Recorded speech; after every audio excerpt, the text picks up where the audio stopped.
What's up mga parts? So nanapunta diri sa mo ang looting nga gipatukuran sa mong balay. So this is another episode 8. And this is 41 na kaadlaw sa among pagpatukod sa balay. So bani ko niya mga parts ato ang lantawon kung unsa na po improvement sa pagpahimo sa balay. Tara.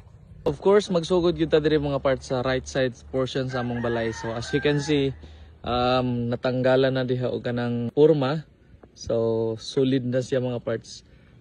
Then napa siya extra nga kabilya sa babaw tungod kay pailan pa na di ang mga parts og upat ka haloblakan ready for trusses setup para sa atop mga parts. Padulong niya na siya dito sa kinaluyuhan nga bahin. So maani sa diri sa tubangan mga parts para ato makita kung unsay improvement. Tumo na siya mga parts ang sa tubangan. So sulod ta mga parts para ato makita kung unsay update. So before dito mo sulod mga parts sa building, ako pakita ninyo ning among gihaguan ganina og bungkal. Then gipawerso na mo ng katungan ang mga parts kay grabe gyud siya ka gahi kaayo kuhaon. So as of now, as you can see, ang almost katunga pa lang among natanggalan eh. Pero dako pa kay sa trabahoon mga parts. Grabe gani siya kalig-on, solid gyapon kay bisag wala na lawas. Purot na lang unta na siya punuan pero solid gyapon kayo. So ayan, sulod ta mga parts. Alright. So if you can observe, napatay mga hollow block diri mga parts, ready na siya para sa ibabaw. Then napatay mga kahoy diri. So kani mga kahoy mga parts gigamit ni last week para sa mga damba, brace, para sa ilang latayanan. So kung ano na mga porma mga parts nga gipang tanggal. Kaya dapat yun daghan kani siyang mga porma mga parts, tapos dito ang mga extra nga mga plywood. So as of this time, mo ni nasa sulod mga parts. Formado na ang beam padulong sa atubangan. So kining area diri mga parts wala pa ginamon ni siya gitanggalan og brace niya.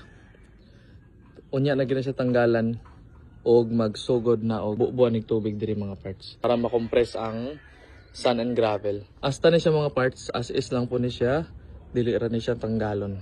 So tara, sulod ta sa master's bedroom mga parts kung unsay improvement. Okay, if you can observe mga parts, natanggal na po di ang mga purma.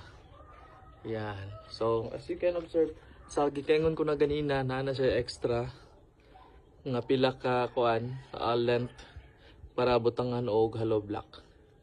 Then before ta mo proceed sa next bedroom, diri sa ta mga parts sa luyo. So if you can observe mga parts, nakapahimo na mi og septic tank. So na semento na siya, na finishingan na siya sa lalom, doon na siya ka compartment. Diri nga bahin tubig, diri nga bahin is para siya sa compound. Okay, so kita niyo mga parts na siya footprint sa iro mga parts or sa doggy.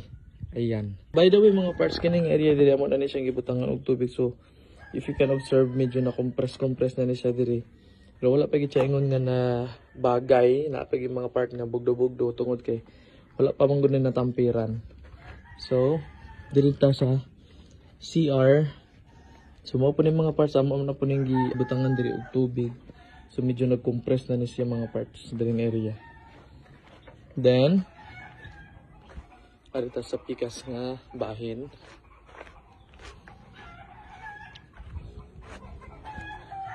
Ayan, so diri mga parts amo na po ni siya gibutangan diri og tubig. So if you can observe, nag-compress siya, nag-down siya gamay. And nawala na po diri ang mga forma nga plywood. Ayan. Dirita sa CR na mo. So dari na pa nabilin nga mga braces, wala pa natanggal. Pero wala na siya mga forma mga person, natanggal na mga forma na nadiri. Then dirita sa atubangan. So natanggal na po ang forma diri mga parts, itanggal nila last day. Dayon mo na ni ang mga braces nga nadiri. Mo na ni siya mga parts. Ang wala na butangan og tubig ani mga parts is kini na lang area diri sa mo ang living room until kitchen. So wala pa rin siya nabutangan ng tubig, so bubuhanan pa rin siya tubig mga parts.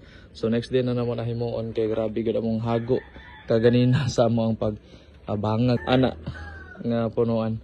Until na wapagyud siya natanggal mga parts.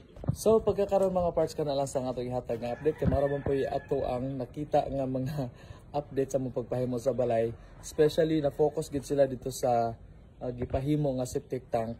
Dayon ang ikaduha nilang himo is mao tong pagtanggal sa mga porma nga maunay na diri ron galatag mga parts. Ayan, so thank you so much for watching and I'll see you next time. Do not forget to follow and of course subscribe to my YouTube channel. Like and share mga parts. Thank you so much.